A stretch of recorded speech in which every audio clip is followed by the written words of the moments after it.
En este vídeo vamos a seguir hablando del Daylight System y nos vamos a centrar ahora en los parámetros del Mental Ray Sky. El primer parámetro que vemos es el multiplicador, que viene con valor 1 por defecto y no conviene alterarlo si queremos conservar el grado de realismo, pero lo podemos editar si nos interesa. El siguiente parámetro es Ground Color. Fijaos, vamos a hacer un render desde este punto de vista alejado.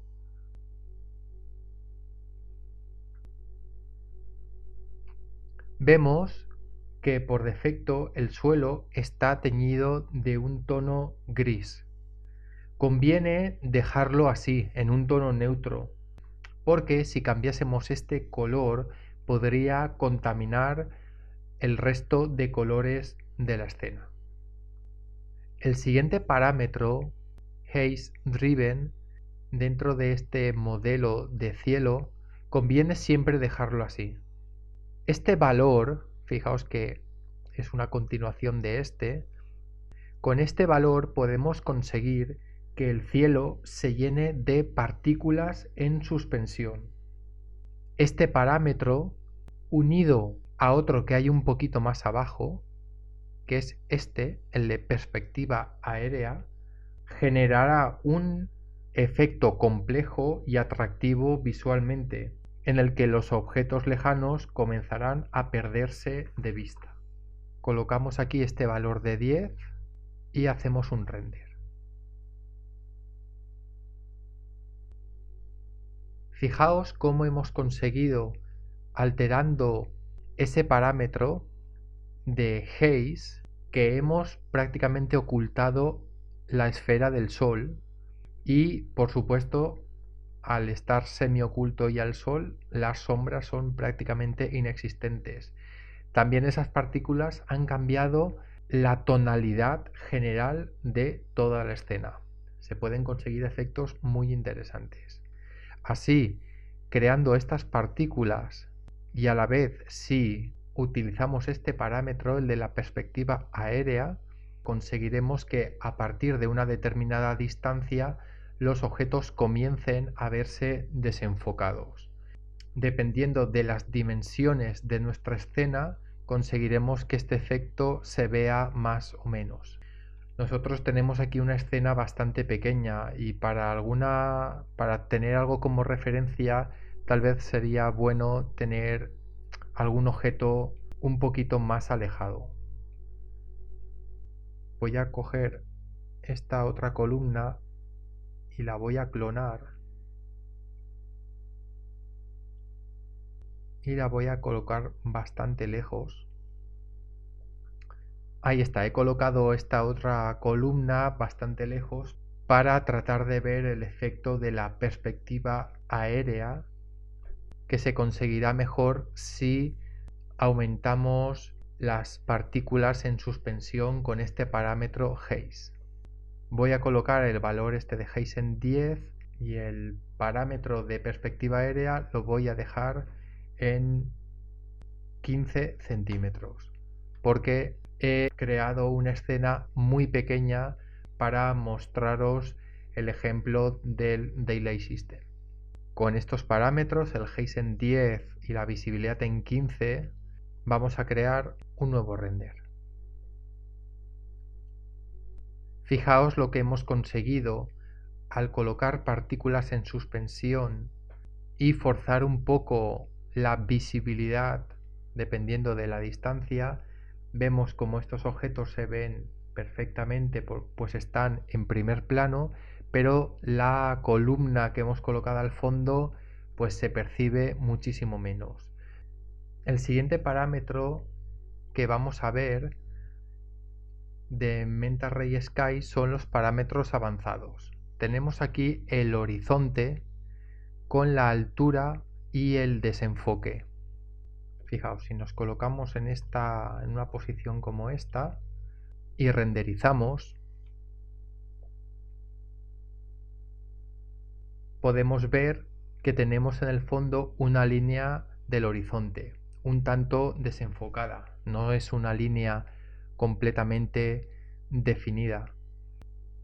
Esto lo podemos activar en el viewport si vamos aquí donde pone wireframe o realistic y le decimos que nos muestre la imagen de fondo del entorno. Fijaos, ya tenemos aquí la línea del horizonte. ¿Y por qué nos ha colocado esto como imagen de fondo? Porque si nosotros abrimos la ventana de Environment, vemos que como imagen de fondo tenemos un mapa del entorno que es el Mental Ray Physical Sky, y ese Mental Ray Physical Sky se compone de ese cielo con ese horizonte. Así, seleccionándolo, podemos desde aquí decirle cuál es la altura a la que queremos colocar la línea del horizonte y también el nivel de desenfoque. Así, si esta es nuestra escena y si nos interesa, le podemos decir que nos muestre la línea del horizonte y también el grado de definición de esa línea. Lo cierto es que esa línea del horizonte debe estar a ras del suelo que hemos modelado. El siguiente parámetro es Night Color, el color de la noche. Pero este parámetro no cambia nada, puesto que ese color viene controlado por el Daylight System y el control de exposición. Así que pasamos al siguiente, Non-Physical Tuning. Estos parámetros controlan la coloración y la saturación de las luces del Daylight System. Ahora mismo, estos parámetros están controlados por el sistema y no por nosotros, porque en este momento está activada la casilla que está aquí arriba, Inherit from Mental Ray Sky. En el momento en que nosotros desactivásemos esta casilla, desde aquí arriba controlaríamos el tono y la saturación del sol y desde aquí abajo el tono y la saturación del cielo. Lo vuelvo a activar para que estos parámetros los controle Daylight System. Ya hemos visto este parámetro, el de perspectiva aérea, unido al de Haze. Como parámetros adicionales, si apretamos la tecla 8 y abrimos esta ventana del entorno y también abrimos el editor de materiales, si arrastramos el mapa del entorno, el Mental Ray Physical Sky, lo arrastramos a una muestra de material vacía como instancia, le decimos OK. Voy a apartar esta ventana para que podamos ver cómo afecta directamente a nuestra escena. Vamos a poder editar desde aquí la apariencia del disco del sol. Tenemos estos dos parámetros, la intensidad de la luz del sol y el brillo, el resplandor alrededor del sol. Y también tenemos la escala. Fijaos, podemos aumentar el tamaño del sol o reducirlo. También podemos aumentar o disminuir la intensidad del sol. Si le ponemos intensidad 0, el sol desaparece, pero a poco que lo aumentemos, ahí lo tenemos, la intensidad.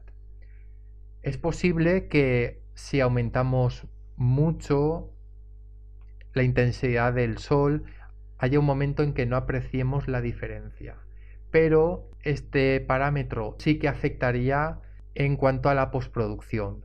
Por lo tanto, no es lo mismo dejarlo con un valor o con otro. Podría afectar posteriormente. Y con Glow podemos hacer que el sol brille más o brille menos. Con todo esto podemos conseguir unos efectos interesantes para nuestras escenas. Muy bien, hemos concluido por aquí la explicación de los parámetros más importantes del Daylight System.